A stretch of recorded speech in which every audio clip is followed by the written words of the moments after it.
Je l'ai eu vraiment depuis le début de ma carrière, au moins une bonne vingtaine de fois, ce scénario. C'est-à-dire que blockchain.com n'est déjà pas une société.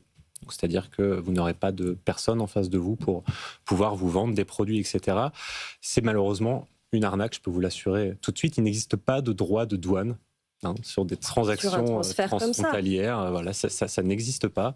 Donc généralement, ce sont des excuses pour pouvoir vous permettre, enfin vous obliger de remettre au pot, pour pouvoir essayer d'avoir l'espoir de récupérer votre investissement initial.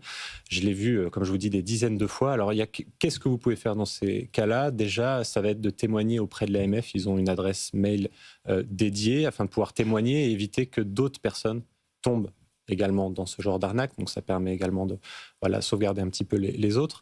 De porter plainte en gendarmerie, bien entendu, si vous souhaitez entamer des actions. Alors là, pour 2000 €, malheureusement, je pense que ce sera un peu désuet. Un peu vain, ouais. Voilà.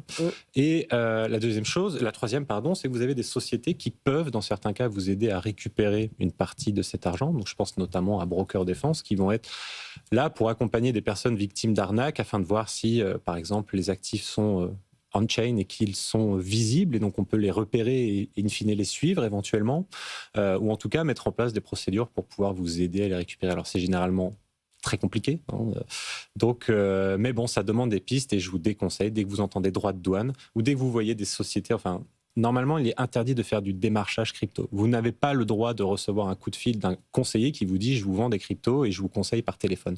Ça n'existe pas en Europe, c'est interdit. Après, les droits de douane, il n'en a pas entendu parler avant d'être confronté à la situation de vouloir retirer effectivement son argent. Effectivement, mais cette personne-là n'a probablement pas signé de KYC, comme a mentionné Morgane juste avant. Il n'a probablement pas signé de document lorsqu'il a souhaité faire son investissement. Il a probablement envoyé son argent sur un IBAN directement ou sur un portefeuille.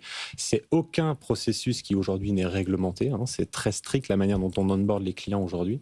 Donc en fait, il y a malheureusement, là, un côté néophyte qui fait que malheureusement, il est tombé dans le panneau, mais il y a, quand on s'intéresse un petit peu, des processus qui normalement donnent l'alerte tout de suite. Et les processus d'inscription, par exemple, sur les plateformes qui sont agréées, tout ça peuvent vous paraître lourds, mais dites-vous effectivement que ce sont les mêmes procédés que pour les banques et que c'est de la sécurité, tout ça à la base, au départ, pour éviter derrière, quoi qu'il arrive, ce genre de situation.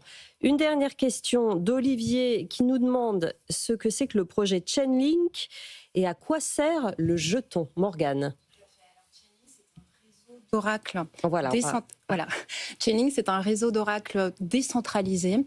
Et pour comprendre pourquoi est-ce que les oracles ils sont très importants aujourd'hui, il faut remonter à Ethereum. Avec l'avènement d'Ethereum, sont arrivées les applications décentralisées, mais aussi les smart contracts. Un smart contract, qu'est-ce que c'est? C'est un contrat qui ne nécessite pas la présence des parties au contrat